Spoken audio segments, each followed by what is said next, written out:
What up? Howdy. Oh, that was like a hello. It's your gruff cowboy Brian here. It's gruff cowboy Brian. I'm gruff cowboy Andy. That's Cowboy Andy over there. Howdy. It's Mario Day as we're recording, so it won't be when this episode goes out. Today we're talking about Onward, the movie. We talk about Connected. We go into a big talk about Drag Race. So it's just a very pop culture filled episode of Desk Pop. So please consider continuing to listen. I mean, Please. You've already gotten this far. Might as well just... You might as well just spend the next hour listening.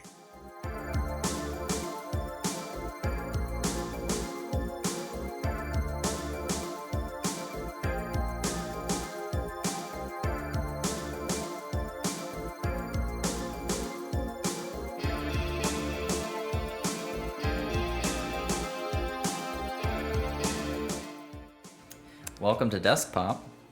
Hello. How's it going, Brian? See, now the audience knows your name. Oh, it's going, Andy. How are you?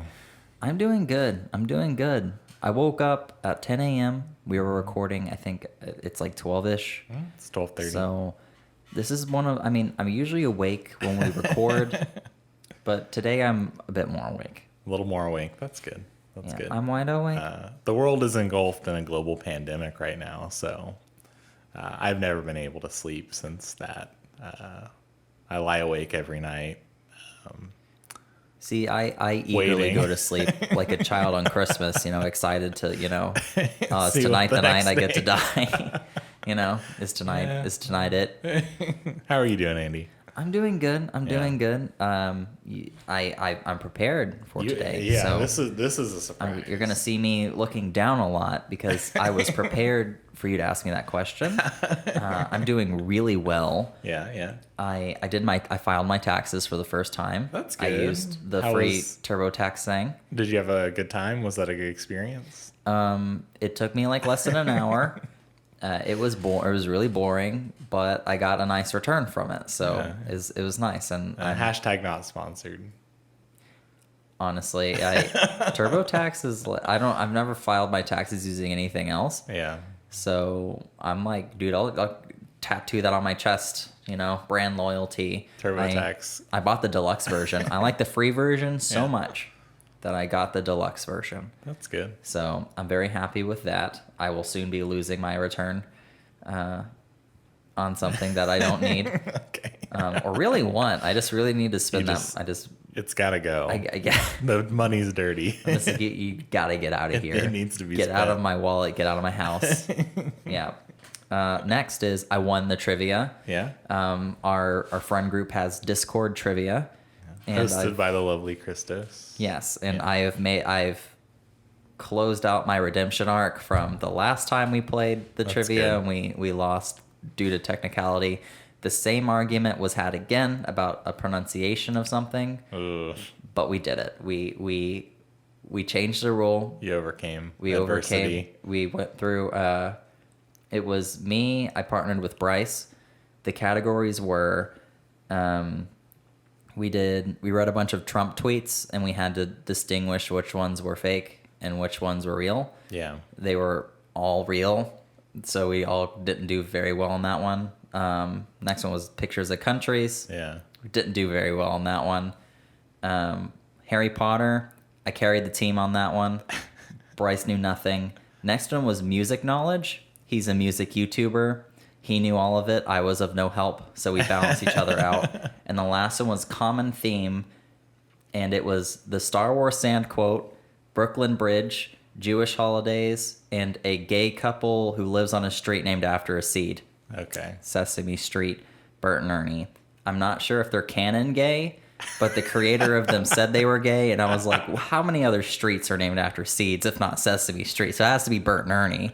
Luckily, I was right.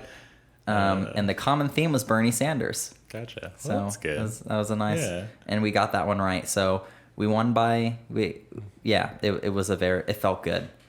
That's Last good. thing, I posted my art for the first time on Instagram.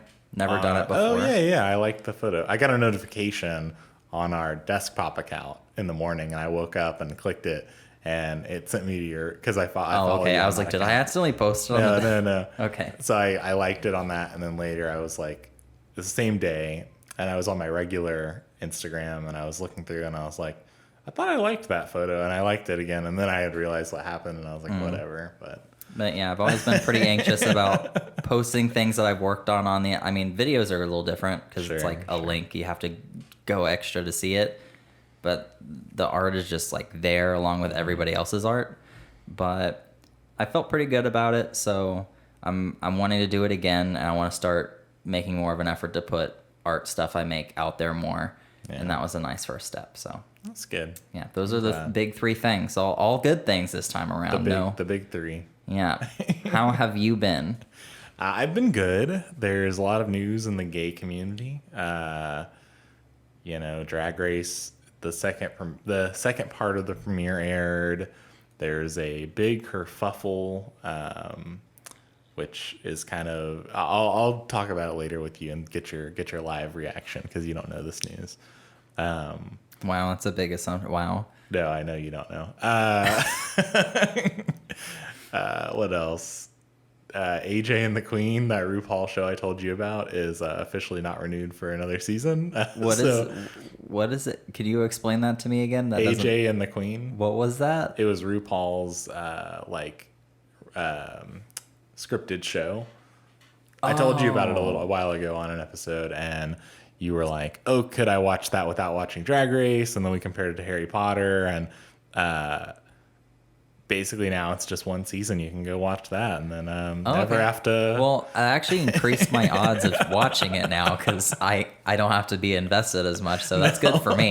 It's canceled. So. Is that the show? I know there was there was this thing that was shared on, I think it was Twitter a bunch, or I saw it a lot on Reddit, and there were two drag queens talking like in a talk show format, and one was saying it's fashion. No, that's the recap. Oh, okay. Of the Drag Race episode, but yes, the fashion. I've seen that like a billion times. Yeah. I think it's funny, but is she fashion? It's fashion. It's fashion. Is she fashion though? Yeah, that is just... Yeah, that's Peppermint and Bob the Drag Queen. Oh, okay. To Drag Race alum. I think I've heard the name Bob the Drag Queen, but I've never heard Peppermint before. He won season... What was it? They need trading cards. 9? 8? No, he 8. Like ML, like Major League Baseball trading cards. Yeah. Yeah. That's kind of it for me. Animal Crossing is coming out soon. We're recording 2 episodes today, so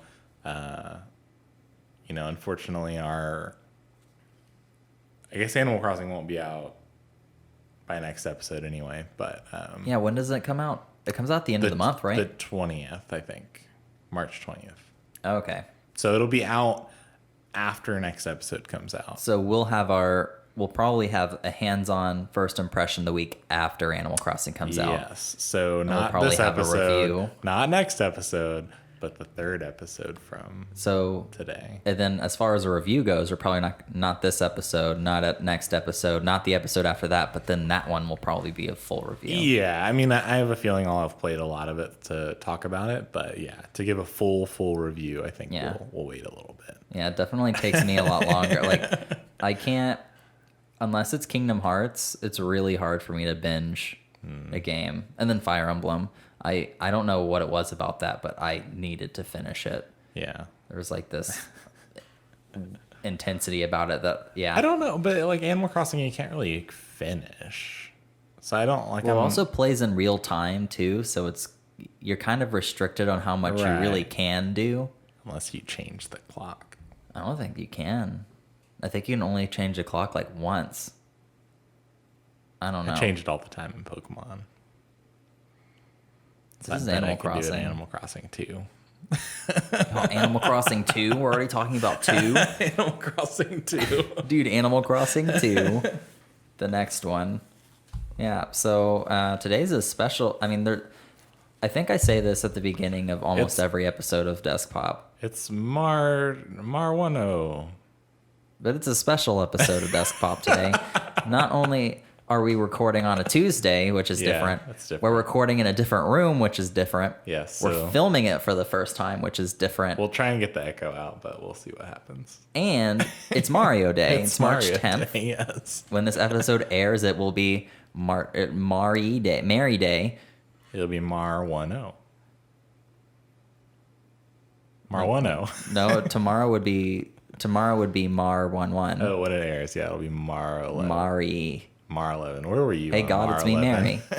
Hey God, it's me, Mary. Yeah. The iconic Deadpool quote.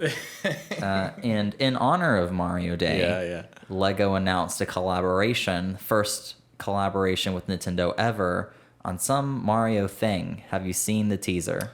No, because Lego does not interest me. But I will. Okay. I will. You need to be fake excited for this. humor you.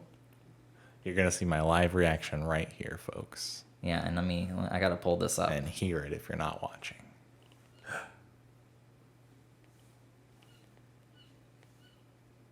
Oh no. This is riveting. Yeah, Top tier journalism, right here. I was like, yeah, I'm gonna have this already pulled up so that way I can easily show you, and I didn't. So Can I just Google like? oh, I already got it. Oh, turn it God. down. This is gonna be a nightmare to edit. Okay.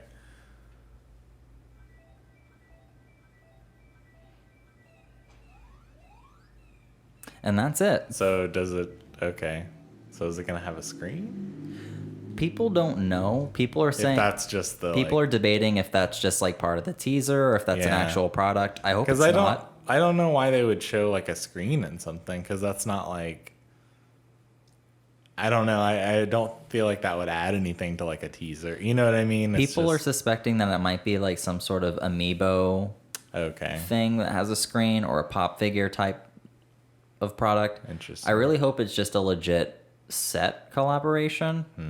People have been making fan Zelda and Mario sets for forever. So it's not going to be out until. People don't know. Oh, they teased it today. Yeah. Okay. They tease that they're collaborating on something Okay. and nobody knows anything else about it. Okay. So on Mario Day today, they just teased it. Yeah. Okay. Or I guess they've officially announced they are collaborating on something, but there's Okay. nothing. All right. Yeah. Why wouldn't you just have it ready? Or I don't know. I don't know either. There's a leak somewhere on some website. There's always a leak. Yeah, there's like a UK shopping site or something. Check the hull of the boat. There's always a leak. And people are saying, or the description of the thing that leaked was, oh, stay tuned for the new Lego Mario announcement on this Nintendo Direct. So people are like, is there a Lego Mario game? I think it's fake. I think it's Okay. unlikely. I think a Lego Mario game, after never collaborating with Lego at all, would be weird. Well, we would.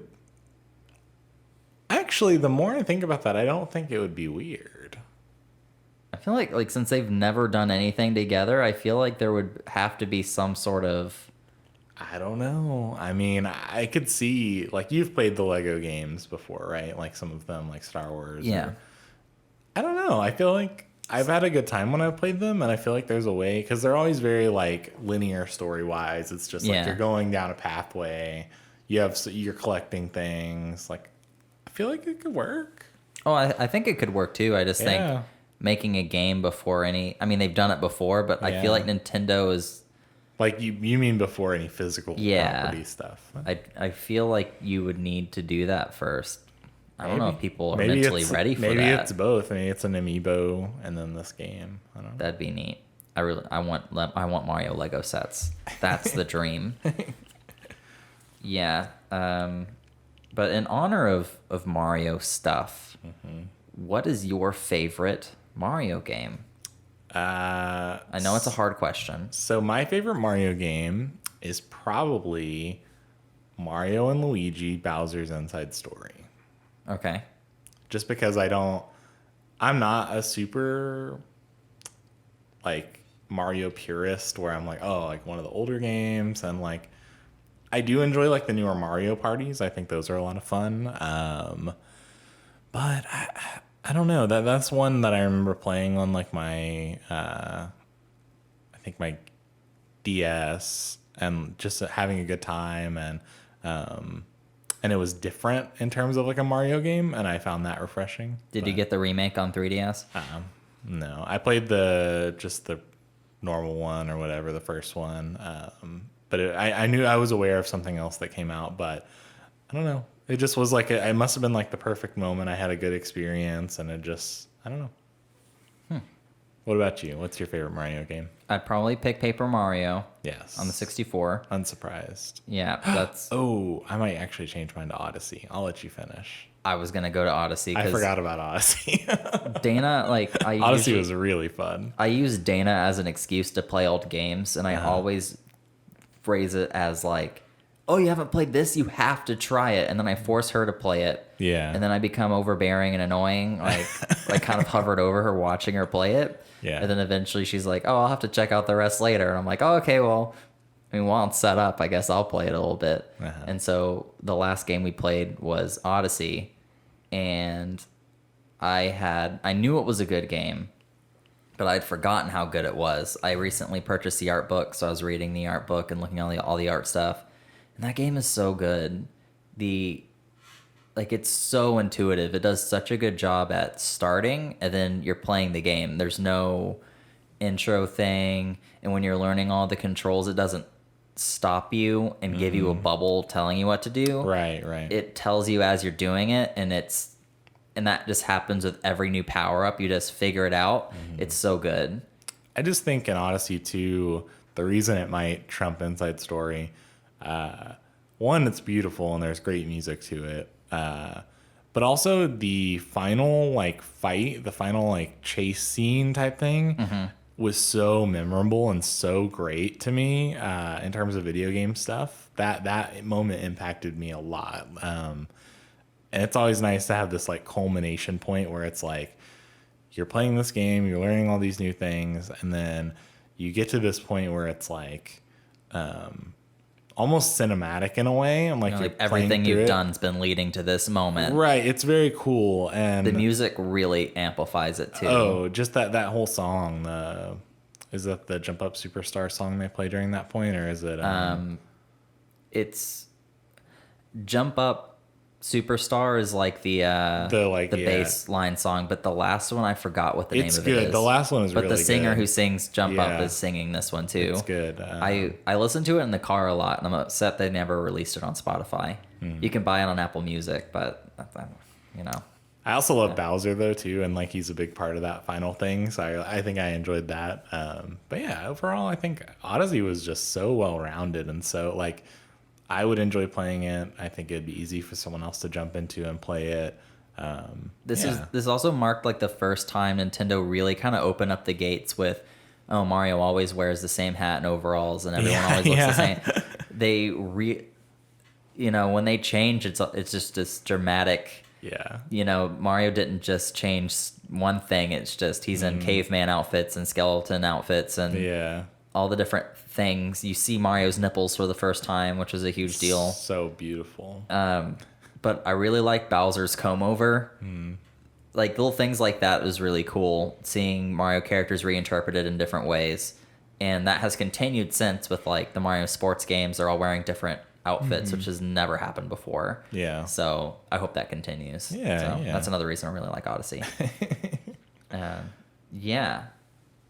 All right. So you had a thing about Drag Race.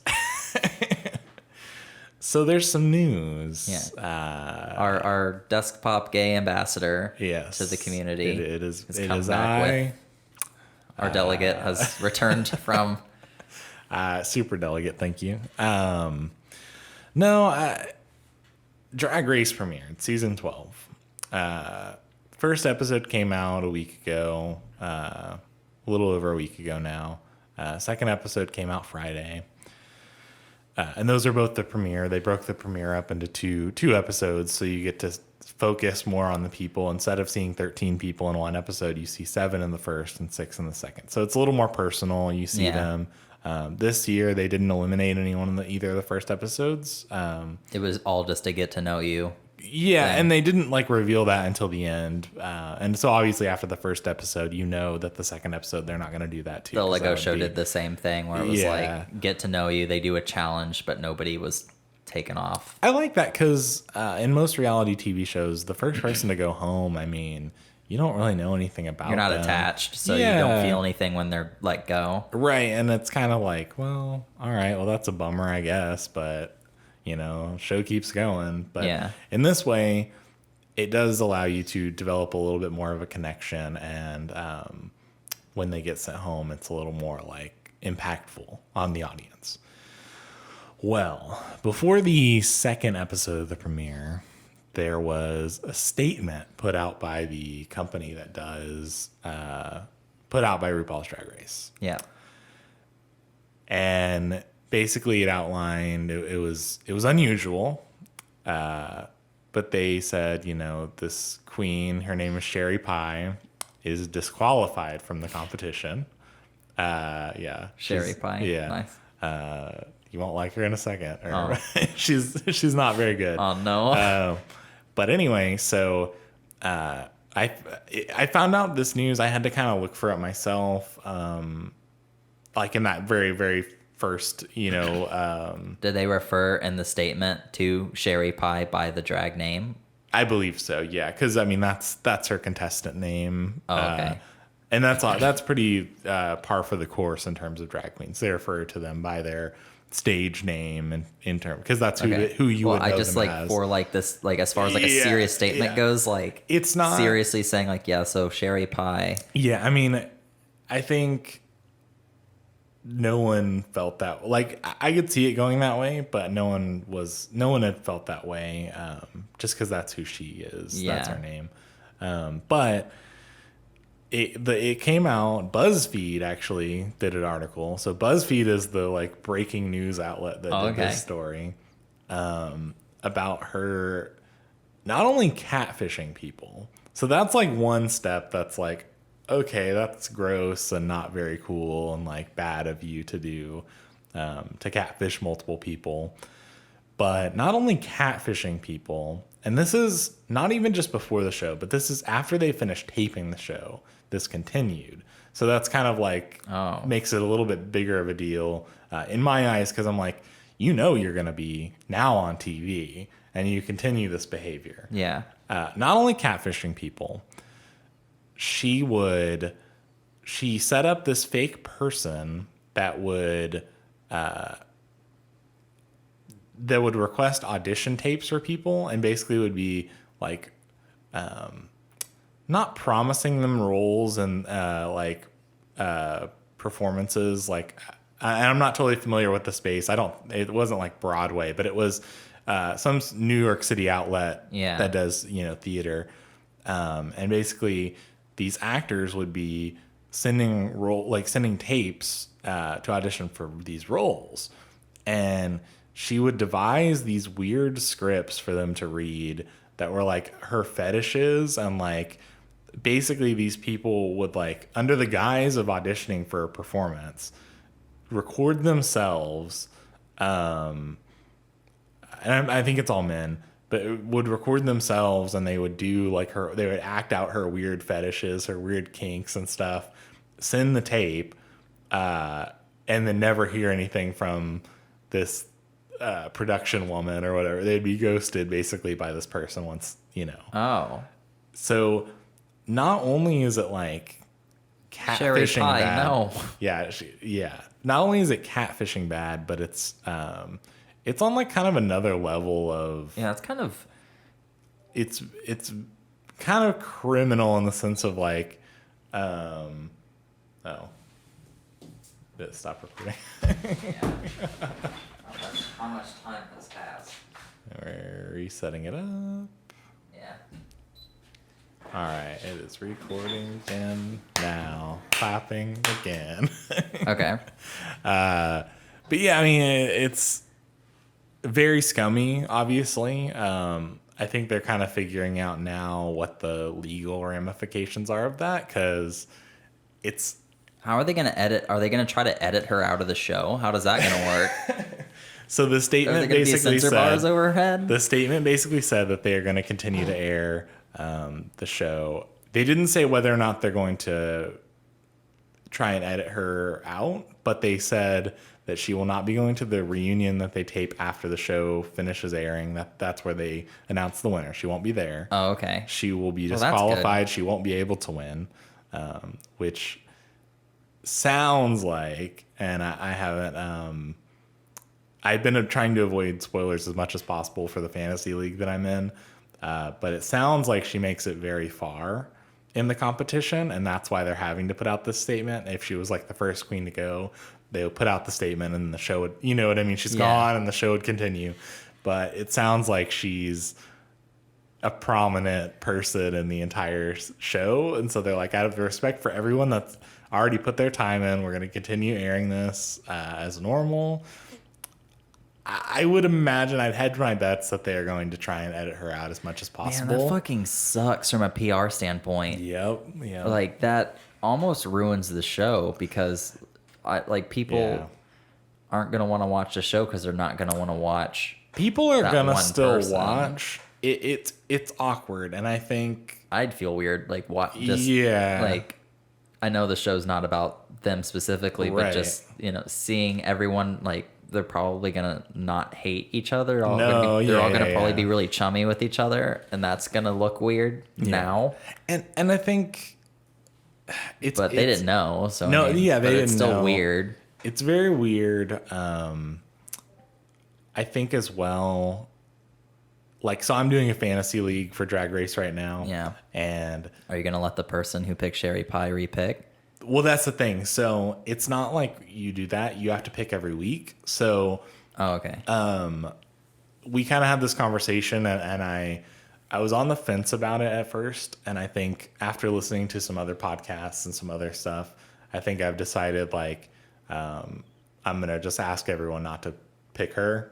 Like, continue playing the game as normal. Just don't choose her. We'll move on with our lives and not, It in a way it seems silly to me because I'm like, okay, well, this person's gonna still give me points and stuff like that. Yeah. But I think the best way to move forward is just to go about our lives and be like, this person can't really affect that. We're still gonna have a good time and we're still gonna enjoy the show. And this person, we're just not even gonna acknowledge them. I don't want to send them any hate. I don't want to because that's a very this community can be very toxic in the sense that like if someone that they don't like wins or does better than someone they do like, people will send death threats. And so I can only imagine what Sherry Pie is now receiving probably from this community. So it's good. A lot of people are advocating against that. Obviously, I hope she does, suffer the consequences legally of however that shakes out. But yeah, it's just real weird. That's fucking crazy. Yeah, it's strange, but yeah, that just really sucks. That hopefully they don't get far. I mean, luckily this is happening pretty early in the show's run, where people are probably gonna try to re-edit some stuff. Yeah. So the statement came out before the second episode, like the same day. So I kind of. So they probably have some time to try to save. I think they have time for other episodes. What other footage they have left, but I think so. I think they'll try and far. Yeah, like their prominence is only going to increase. I think that their reputation is at this point ruined. I think within the community of people that know about this person, their reputation is totally ruined. It's not gonna give them any like. Anything else. It's just probably makes people more uncomfortable. However, if we're being optimistic, if they do get far and people start getting voted off or however it works, it's like, oh, we have like a villain to all hate, as where it's like if it's the final two and they're in the final two or something, it's like you have everyone to gang up on and be like, oh, we can't let them win, So that'd be cool. I agree. Them, I'm curious how they'll handle it because they're notorious for giving edits to certain people. Like they'll give you a villain edit, and you'll be the heel of the season in wrestling terms, or they'll give you like a winner's edit. And so like you'll have this like whole story arc develop throughout the whole season, and not everyone will get that. So they do edit people in a certain light. Obviously they can't edit what they don't have. So if she's like the nicest person in the world and the thing, you may not be able to edit her in that way. And I don't even know if they will go that way. I feel like they might just try and minimize her on the show and like just remove her from as much as they can. I think they create storylines too, which makes, because obviously they don't just film and then just like edit and then post. They have to create a storyline that follows through the whole season. So they'll finish filming everything. Then they'll look at the storyline and, figure out how they can. What were your thoughts on Sherry Pie before this information? Your first impressions on that first episode or the second episode? Well, I'll edit like a little photo of her here. Next time we film this, we should probably have a PowerPoint on this screen in the middle that has like a picture of our thing. I think that might be good. Yeah. Yeah. But I'm not a big fan. She's kind of a campy, one of those like traditional drag queens where it's like just the big hair and the big, shoulders and just all the. Like when a normie pictures a drag queen, they picture this. When you think of like a sitcom going to drag Chandler's brunch dad or something from Friends. Is he a drag queen? Yeah. Oh, probably. It was treated as a big joke. Oh, okay. Probably. I don't know if it was like offensive or not. Interesting. Interesting. I haven't seen anybody really talk about. Nobody really talks about the social impact of Friends, but it's usually people usually bring up the fact that anytime there's a minority character, it's like a one-off, like, oh, hi and bye type thing. Yeah. And those are the only things I've heard about Friends. I can see that. It's a very white show. But they really, really, like, emphasize Chandler's dad being a drag queen. Interesting. I want to look it up. That's like a pivotal, like, there's several episodes dedicated to it, and they're a reoccurring character, so... I don't know. I'm looking it up now because that's interesting. Yeah, I haven't seen Friends in a while, but I'd be interested in reading up how impactful that was. Because right off the bat, like, I can't really think of anything that was like... I mean, there were a lot of... I don't know. Because, like, by the end of it, they, like, made up with each other, and Chandler was... But Chandler's... It was played by a woman? Was it? That's really confusing. What? So was it a drag queen or was it a trans woman? I'm pretty sure it was drag queen. Oh no, this is weird. I don't like this. In fact, Marta Kaufman reminded us that Kathleen Turner's character, Chandler's cross-dressing father and drag queen, Helena Handbasket, was transgender. A pretty progressive move for its time.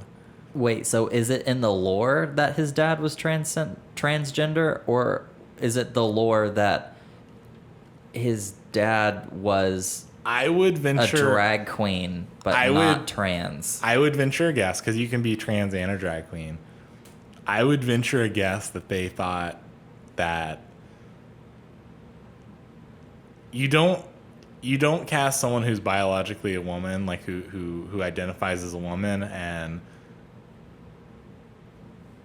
say that they're male if your intention is not to ultimately say they're trans. We're gonna give that another go next time around. Like this, I think this is a learning experience. We have lost the camera. You will not be able to visually see this episode. We've lost the footage. It's lost forever. Dust Cop's lost episode. We'll have to get those cameras that are like always plugged in or whatever, Yeah. But anyway,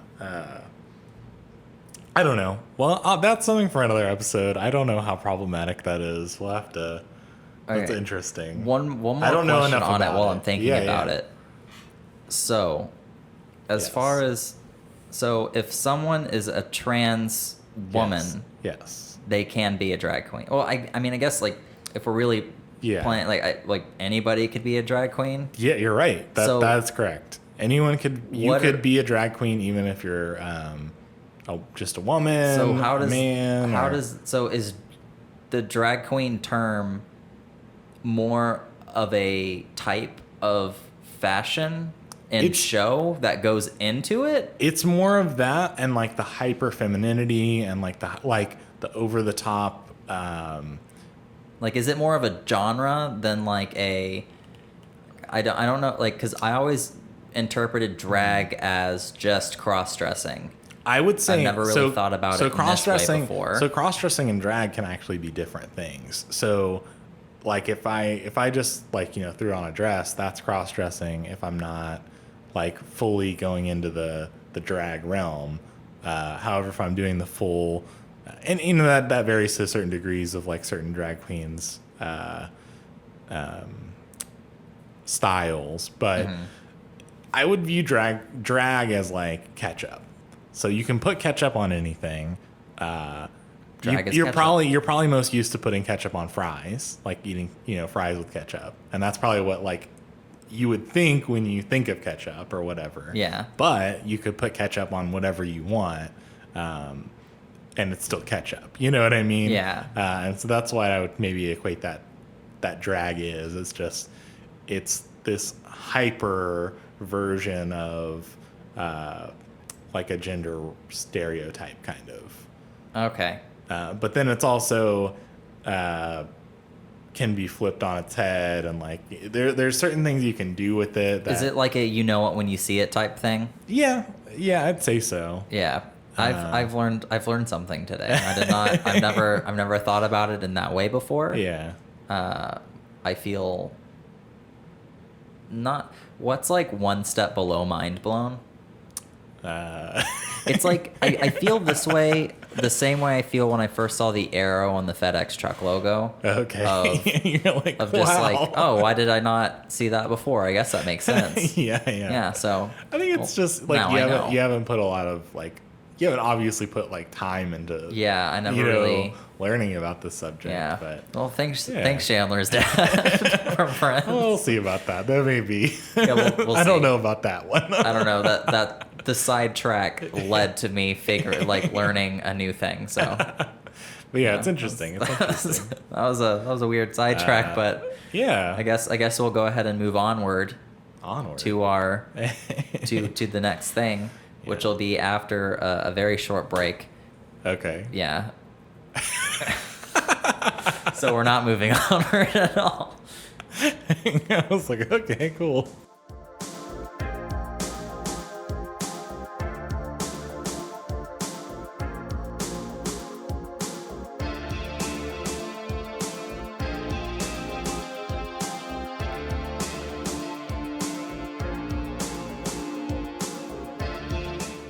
So we're back and we're ready to move onward to our next topic, which is the Disney-Pixar movie Onward. Yeah. I saw it. I took my grandpa to see it. I think 2 days ago, and it was pretty good. Yeah. Yeah, I have some thoughts on it. I made a pros and cons list. You haven't seen it, so I won't dive into a bunch of spoilers. But I heard it was like just my base level understanding. Obviously, I'm familiar with all the trailers and everything. Yeah. I had heard that there was something else about it, that it was like a D&D style movie or something like that. yeah, there's a lot of D&D Okay. references, and the story is very D&D-esque. It's Okay, very okay. set into phases. And Gotcha. yeah. Okay. So I'll go with the pros, which is going to make the cons, really scratch hard. But the story was really touching, but it's a Pixar movie, so they're all pretty touching. I cried at the Yeah. end. I really like movies that exhibit creative problem solving. Okay. There's not, Pixar is really good at, Yeah. the good guy and the bad guy don't fight each other, or very rarely is there a bad guy. There's more of just like a trauma or something to really overcome, or a destination to get to. Okay. So there's they solve a lot of problems in ways that I didn't really think that, I didn't know that, that was really creative. That was really cool. What are they Okay. going to do? How are they going to get over this one? Yeah, So it's really neat to see them exhibit that. That being said, There's actually some action scenes in it, which is also something that Pixar never does. I think mindless action's Like, kind of dumb. Are you talking like action, like fighting action? Yeah, there's Okay. like some. There's Alright. yeah. There's like a weird kind of car chase type scene, which Okay. they've dabbled in a little bit before, but dabbled in car chasing. yeah, with like Finding Dory and that weird thing. Yeah. But this one's more of a chase scene. Okay. And so things like that, I'm just like, they're learning new stuff. That's really neat to see in a Pixar movie, because you kind of learn the format and you go into it and you're like, okay, this usually doesn't happen in a Pixar movie. Yeah. The next one, the main character is a social outcast, which is a very stereotypical thing for main characters to be in movies. Uh-huh. But he's not a social outcast in like a way where it's like, he's getting bullied and he's such a fucking loser and like, oh, he's a nerd, everyone hates him, you know? Yeah. This unrealistic, like heavy Yeah. heckling and bullying that comes with a lot of these like coming of age movies. Instead, he's his own blockade. He gets in his own way. He's just really socially anxious to like interact So- with other people. So what I'm hearing is that he's more of like a real person rather than just this like kind of Characterized. this weird character persona that's Yeah. the stereotype of what a nerd or whatever would be. Yeah. Yeah. So I really liked that too. Okay. The brothers are kind of two different types of the traditional nerd. One is like into D&D and stuff like that, and then Yeah. the other one is just like a stick to the books, like Sure. book nerd. And I like that too. It wasn't like you're a nerd because you like games and stuff. He was just a regular guy. He was just Yeah. nervous to talk to people. It's So so heavy-handed. yeah, I really liked that. And like the lesson he learns is like a really good and unique lesson. The cons. Aesthetically, this is visually different. This is a different universe that Pixar has never really dabbled in before. It's fantasy, but it's like trademark Pixar. The character designs and like just like the general like it's kind of like looking at multiple cell shaded games. It's like they're different, but they kind of look the same, you know? Maybe that was a poor analogy. I guess different. I get what you mean. Like It's like there's you know it's Disney when you see it. there's a shared art style, but there's something about them that set the games apart. Like you can tell visually which one is Yeah. which. Yeah. And at this point, it's kind of getting a little old. Like I don't think the visuals were very unique this time around. Okay. And I've been spoiled with, Into the Spider-Verse and just looking Yeah. at this connected trailer that we'll talk about in a second. Yeah. And like the SpongeBob movie, they're making these big strides in like unique looking animation. Pixar can't keep doing the same thing again because like it's really not standing out anymore. I don't mean, think. I feel like it works for them though, and I mean, I don't know. Like I think in the next couple of movies, like Soul's kind of looking a little different, but this one definitely didn't feel unique at all. I won't be buying the art book for this movie. So that was a thing.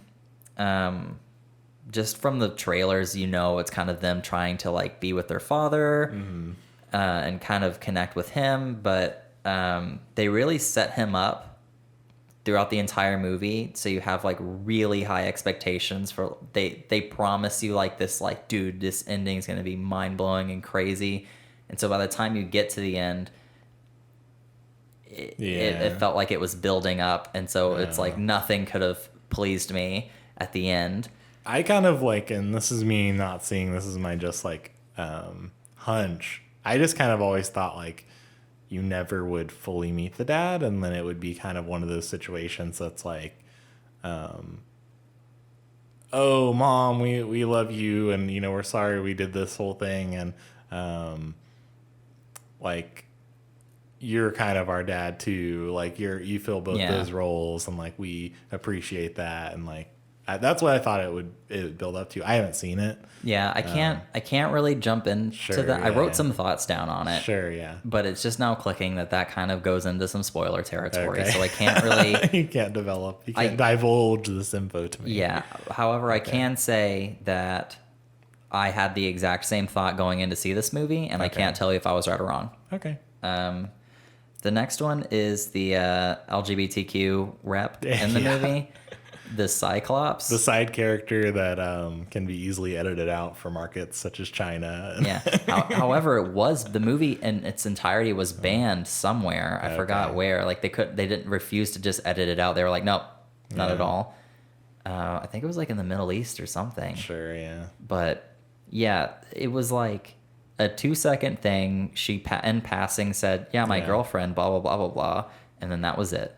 Then she left. Yeah. And then you subtly see her in the far off distance in the background of like another scene. Yeah. Which, like, that is on one hand, like, yeah, that's nice. I'm glad to see we're making some progress, but it's like a cultural, like, wave maker like Disney.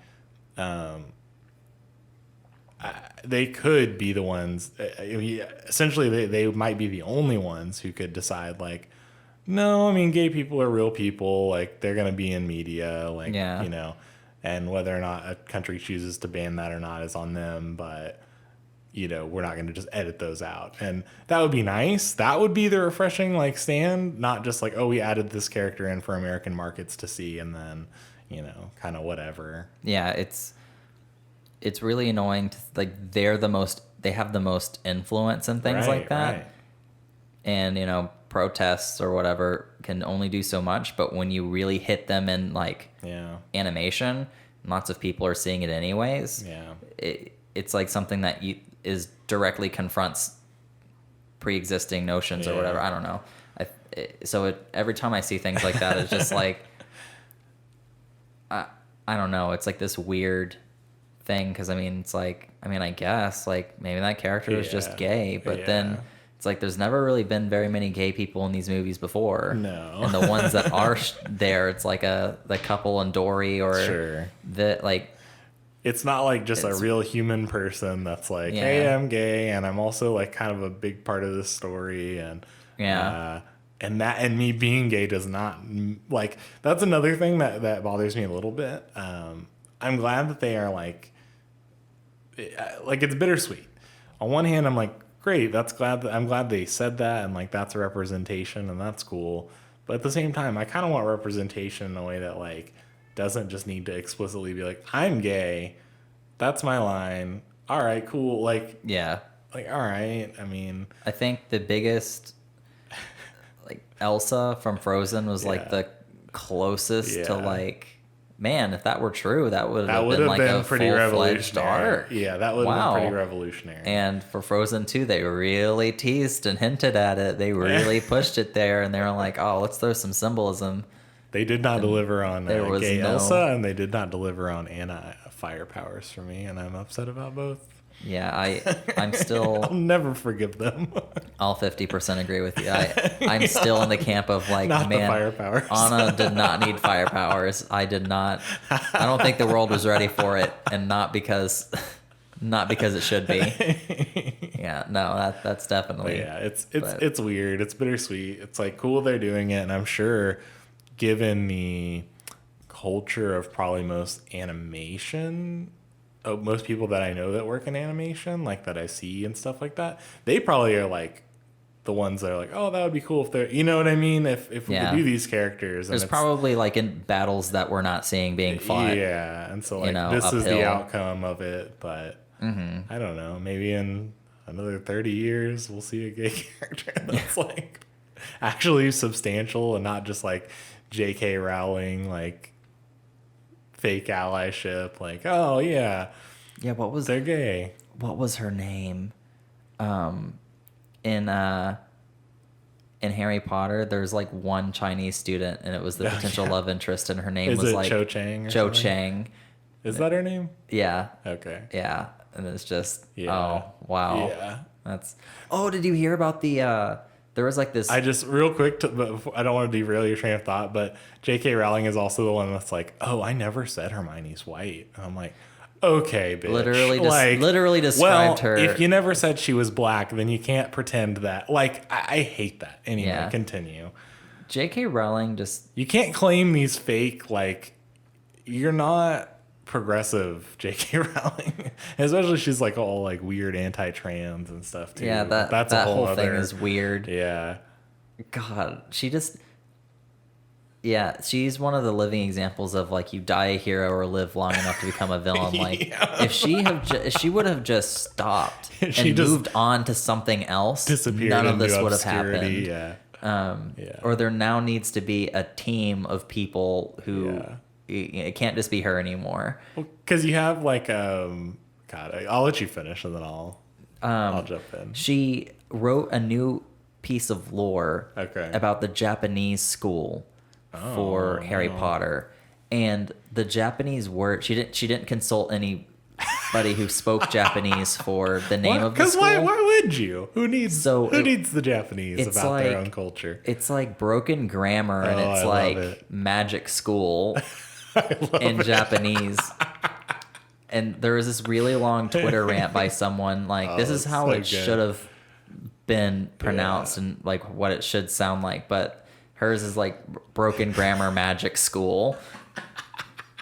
And she was like, and like just the worst kind of person. And like the other schools, like I think she had like all of China and like a couple other Asian countries all go to one school, and they're like, how big is that school? How does that work? And then all of North America and Canada all go to one school. And it's like, how are all these people fitting, but like the UK gets its own school? What? How does that work? That's funny. She's a wild one, J.K. Rowling. Yeah, she's yeah. My cat is. Don't get my cat started on J.K. Rowling. It's the like. You can't claim that you're writing these progressive characters when you're not actually writing them. You know, just because you didn't write them to not be progressive doesn't mean that. It's like the whole Fantastic Beasts movies now, where it's like, okay, well, you said Dumbledore's gay. Oh, and we're still not like seeing. You got to cash in on. Oh, okay, cool. So we're still not like seeing cash in that. Might not be the right word. The lines that the characters are saying are like, oh, they're as close as brothers. It's so ambiguous. I'm like, all right. There's a subreddit that I follow. I forgot what the name of it was. It's like Karen and her friend, or like something and her friend. Yeah. And it's filled with things like that, where like historians and other people are like, no, Frodo and Sam are just really close, and like they kissed because they have like a close friendship. Yeah. And I love that. Like, oh no, these sailors, they just wrote love letters to each other. No, those were like letters of friendship. Yeah. There's this photo of two brides walking down the aisle, and one person's like, oh, it's so cute, a dual wedding. Yeah. But that just reminded me of that. Overall, anyway. Back to Onward. Yeah. I created a new rating system on my thing. Okay. And I'm sure our listeners are at the edge of their seats. Yeah. So how it works is I get a score from 0 to 100 for visual, story, how special the movie, like does it stand out to other movies? So uniqueness. Yeah. Okay.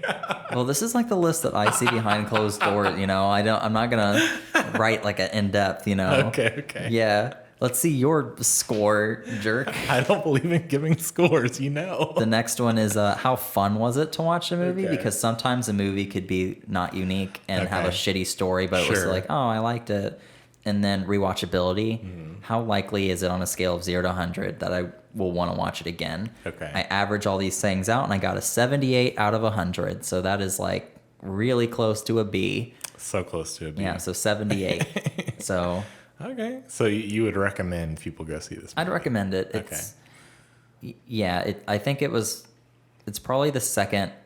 It's in the bottom part of the Pixar library. It's better than the Cars movies, and it's better than The Good Dinosaur, and then that's it. Okay. So. All right. Well, that's interesting. I'll go see it. It's like on par, if not a little better than Brave.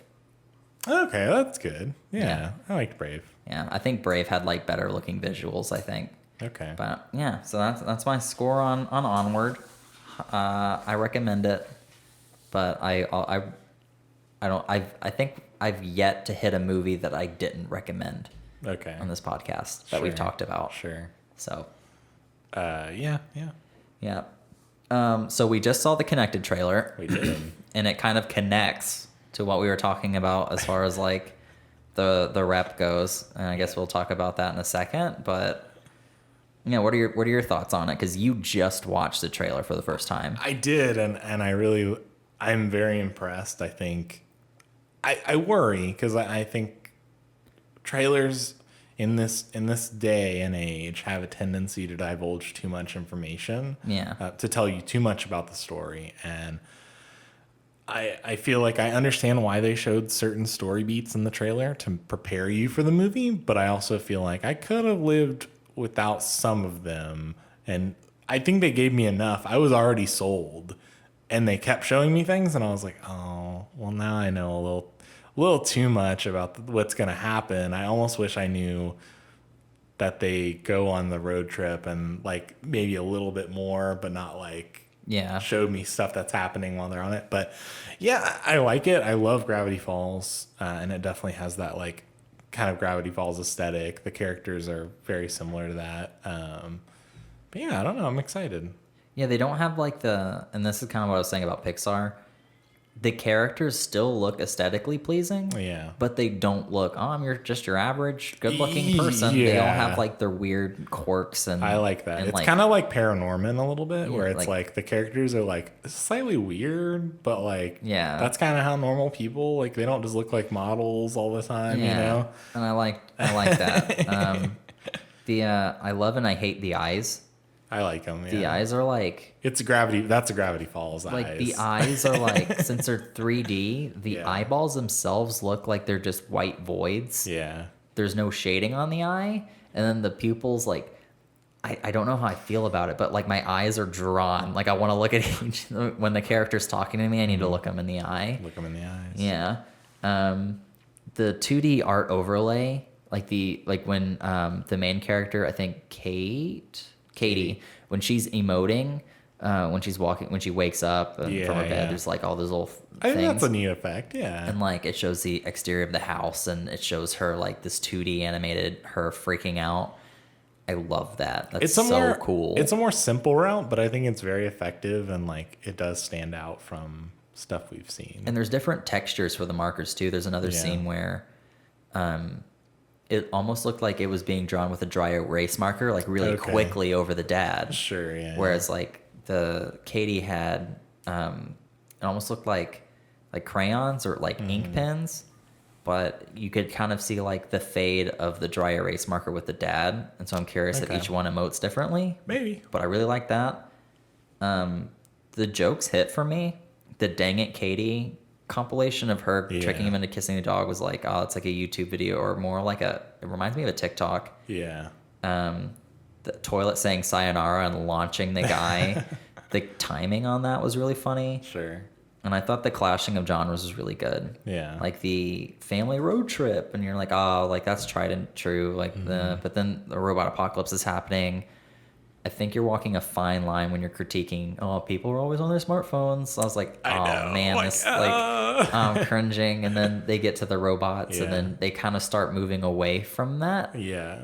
So I feel like that's going to be kind of the beginning part, is like, technology, and then the rest of it is kind of off the preaching thing. It's kind of funny to me because, and I'm not saying this movie is doing this, but other movies and shows that do that kind of, everyone's just absorbed by screens. I'm like, what do you think people are watching this on? You fucking idiot. Like, what do you think that they're consuming this media on? Do you think this is going to be the thing that breaks them out of their trance? It's so fucking stupid. I do agree. Like, I probably am on my phone too much. But it's a portal to this like wealth of knowledge that no other generation has had before us. And, it's this connected. I won't go too much into this like weird like anti-boomer rant, but it's. I understand why people have a hard time putting their phones down. It's hard to be stimulated all the time, have your brain just like constantly going, and then just like stop. Like it's not easy to do that. But anyway, I just think it's kind of hypocritical sometimes when those shows are like, Everyone's on their phone. I definitely like. I'm above that, but everyone else is garbage and on I their phone. read physical books Yeah, because and I'm like, you don't get the same feeling on this is a Kindle. movie. Like people are watching this in a theater on a screen or like on their phone at home. Or like, Yeah. I'm definitely on the camp of like just I think it's just the next step of human evolution is just like we will get screens and like implanted into our brains. This is like honestly like this is like this is step one. Like people will probably look back at this, in the future and be like, wow, like this was a detached thing. They didn't have fucking things attached to their wrists or whatever. Like, cause I mean, you look at Bluetooth headsets in your ear and like smartwatches and stuff, and it's only going to get more like Google glasses, right? And I think we're wearable gonna technology. We're gonna move more into that like sort AR. of our augmented reality. I think that'll be more of the next step once we get that refinement on that augmented reality. I think that'll be more of what we use. Rather than these like very physical screens. Like anybody who's like, oh, you're on your screen. I was just like, this is just the next step. Like, we're only going to be doing it more as time progresses and technology progresses. Like, there's no stopping. No one's going to be like, oh, we finally got people to stop using their phones for this much. Like, if we stop, it'll be because like there's a world-ending disaster that makes them useless. The EMP goes off. I don't know. But anyway, I don't think this movie does that. I think from what I've seen, it's very much from and I can kind of humor it a little more because it seems like it's from the lens of the father, like trying to connect with his daughter. And so that's how he feels, not necessarily like that's what they're trying to teach you, maybe a little bit. But I think that's, maybe more of the story is just like, this is how I feel that you're always on your phone. I'm trying to do stuff with you rather than like, oh, it's phone's bad. I don't like them. I think it's also kind of touching how, and I don't know, like I haven't seen the movie, but in the beginning, he's making home videos of him and his daughter doing stuff, right? And now she's like a film student or she's an animator student or whatever. It's like she probably picked up her love of film from making home movies with her family. So it's like, or whatever. It like, he's probably responsible for that. It'll probably be a beat in the story. I don't know. I do have a feeling that it's because it cuts from that him using the camera to her using the camera. It's funny because say, before we had smartphones and like when America's Funniest Home Videos was like a big thing and people were recording home movies and I mean, no one said that to those people like, oh, put down the camera and experience life without that, and it's like, obviously that was maybe more reserved for special occasions rather than all the time.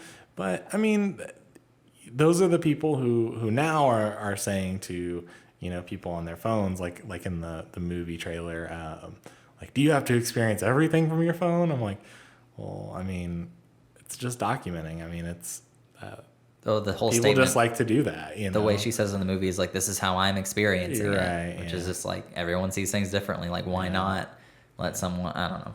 Yeah. But yeah, I think it looks really cool. Yeah. It's different looking, and I think the story looks really good. But this is just a really good year for animation in general. We got Connected from like every major competitor is making a movie. I made a list here. Connected from Sony, Onward from Pixar, Paramount's doing a SpongeBob movie, Warner Brothers is doing Scoob, Disney's doing Raya and the Last Dragon, and then Pixar again is doing Soul. I haven't seen Raya and the Last Dragon. That's a Disney thing? Yeah, they announced the logo. They revealed some footage at D23 behind closed doors, so we haven't seen anything official yet. Okay. But we know it's a very Asian-influenced art style. Interesting. Yeah. I hope that they don't botch the dragon. School. I don't want the dragon to be like a cartoony, like, whoa. I hope the dragon's cool looking. Yes. And then Illumination is doing Despicable Me 3, and I did not write that down because they're not worth the time of day. Fuck them. Fuck them. Yeah. Fuck them and their cash cow that they just keep. Yeah. In other news, I started playing Sonic Forces, but I'm not even going to talk about that. So okay. I only mentioned it because I wrote it at the end of the thing, and I didn't want you to expect me to talk about that because we talked about the rise of. That's a popular topic on this podcast. We talk about the rise of technology. The rise and fall. Yeah. Here we are documenting it now for you. Yeah. Be sure to listen to this podcast on the internet. Yeah. Download as many episodes as you can so you have a physical media of it. So when Yes. the EMP drops, you can. Actually, if you could just transcribe the episode with pen and paper, Yeah. with our inflection as well. That way you Get your have it ink in quill. a physical media form that You can keep the scroll in an ancient library. you can keep your scroll of these episodes. Go to our Patreon right now to order a scroll of each episode handwritten by Andy. It's like the U.S. Constitution, like this really aged thing, and it's like we this pop talked about the rise and fall of technology. Yeah. Oh, yeah. Whatever. Very qualified to talk about the advancement of. Today's episode is very like social justice warrior. Honestly, feeling. kind of, yeah. Talk about Chandler's dad and then technology. We gotta be the episode of Chandler's Welcome dad to and our technology. social justice podcast. This is Brian and Andy. Yeah, this is just all done for me to look like an ally on. Yeah, I'm planning on running for president soon, so I really need this. Yeah. I feel like you probably said things on the podcast that would. Oh yeah. I mean, at this point, it doesn't matter. My Like, chances at of this being point, president have bombed a don't long know. time ago, I think. I think at this point, being president is like it doesn't really matter as long as you're not like. I don't know. I mean, I guess it's hard. I don't want to get into that. I think actually. It's harder to win an Emmy, I guess. It's harder If to we've win learned an Emmy. anything. If we've learned anything. But on that note, we'll see you later. Thank you so much for listening to our moderately sized podcast. Yeah, We're not if you- little, we're not big. If you enjoyed it, make sure to tell your friends about it. Subscribe. Please write us subscribe. a review. Do Yeah. anything. Send questions in to deskpopcast@gmail.com. Yeah. We'd love to hear your thoughts on. If you have any topics you'd like us to cover, or just any questions in general. So sayonara. Magic School.